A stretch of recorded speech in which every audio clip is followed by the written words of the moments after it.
Hay un cambio brutal en la economía de Estados Unidos. Y todo se reduce a una pregunta muy simple. ¿Cómo pagas sus facturas? Vamos a analizar qué significa el fin de una era. Vale, para empezar, pongamos sobre la mesa el concepto clave, el excepcionalismo fiscal. A ver, piensen en ello como un superpoder económico. Durante décadas, esto le permitió a Estados Unidos endeudarse hasta las cejas sin que a nadie en los mercados globales le temblara el pulso. Unas reglas del juego, vamos, que no valían para nadie más.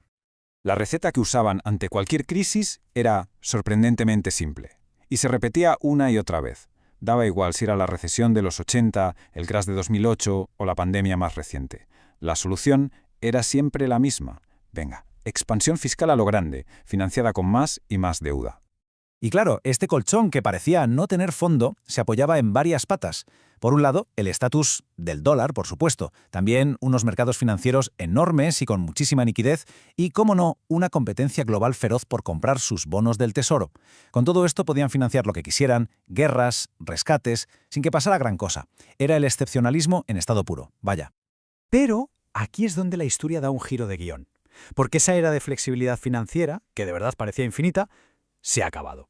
El contraste entre el antes y el ahora es brutal. Hemos pasado de un manual que se basaba en deuda barata y una confianza global que nadie cuestionaba, a una nueva realidad donde los costes se han disparado y los límites, los límites son muy, muy reales. Para entender por qué se ha pinchado ese colchón, hay que mirar los números. Y cuidado, porque son abrumadores. La deuda pública total de Estados Unidos ya está en 36 billones de dólares. Una auténtica locura. Pero ojo, que el problema no es solo la cifra total. No, lo que de verdad asusta es la urgencia. 8 de esos billones, 8, vencen en los próximos 12 meses. ¿Qué significa esto? Pues que hay que encontrar dinero nuevo para refinanciar todo eso y hay que hacerlo ahora, con unos tipos de interés muchísimo más altos. Y aquí está la consecuencia directa, claro. El coste de mantener esa deuda se ha vuelto insostenible. Solo los intereses ya superan el billón de dólares al año, más que todo el presupuesto de defensa, y la cifra no para de subir.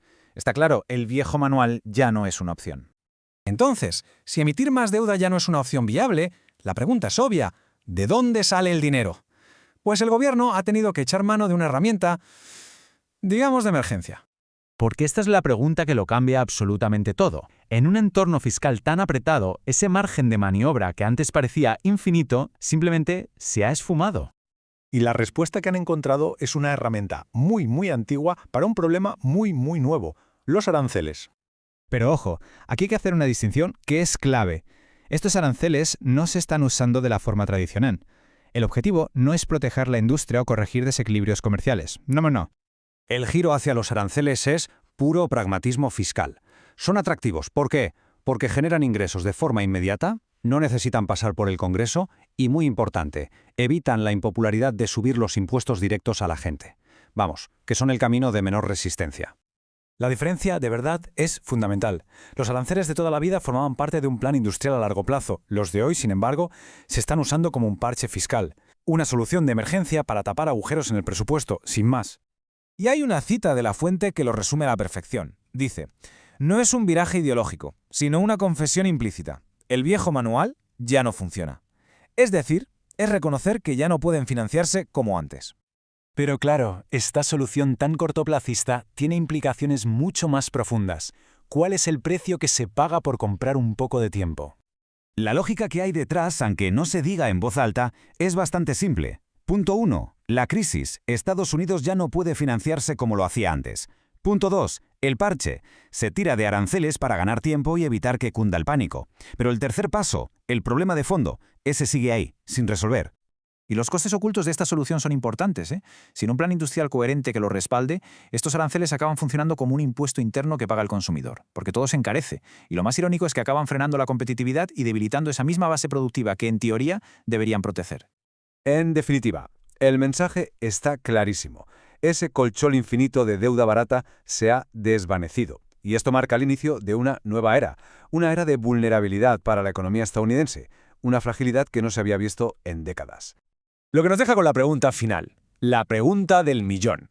La solución actual es solo eso: tiempo prestado. El problema de fondo sigue ahí, latente. Así que la verdadera pregunta es: ¿qué pasará cuando ese tiempo prestado simplemente se agote?